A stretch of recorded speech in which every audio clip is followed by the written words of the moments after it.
এই জন্যে আমি বারবার আপনাদেরকে মনে করে একটা কথা, আমার জীবন থেকে উপলব্ধি করি একটা কথা, যে একমাত্র আল্লাহ ছাড়া এই পৃথিবীতে এবং পরকালে আমাদের আপন বলে কেউ নাই।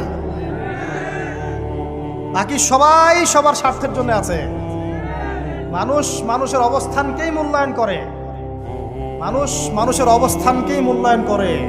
আল্লাহ রাব্বুল আলামিন আপনার ভিতরটাকে ভালোবাসেন। দেখেন, আপনি যখন নামাজ পড়েন নাই, আল্লাহ পাক কিন্তু আপনাকে ধ্বংস করে দেন নাই। আল্লাহ পরম করুণাময় আপনাকে হেদায়েত দিয়ে নামাজি বানিয়ে দিয়েছেন। জীবনে অনেক পাপ করেছেন, ইনস্ট্যান্ট আল্লাহ পাক শাস্তি দিতে পারতেন, আল্লাহ পাক দেন নাই।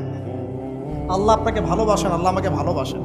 আল্লাহ পাকের এই ভালোবাসার ঋণটা শোধ করার জন্য হলেও নামাজি হয়ে যান, আল্লাহর পথে ফিরে আসেন, দিনের জন্য কিছু করেন, দিনের ফিকির করেন, পড়াশোনা করেন। প্রিয় ভাইরা, আল্লাহ পাক তৌফিক দান করুন। দেখুন, এই রিবা থেকে দূরে থাকার জন্য একটা হাদিস যথেষ্ট, যে 4 শ্রেণীর মানুষকে আল্লাহ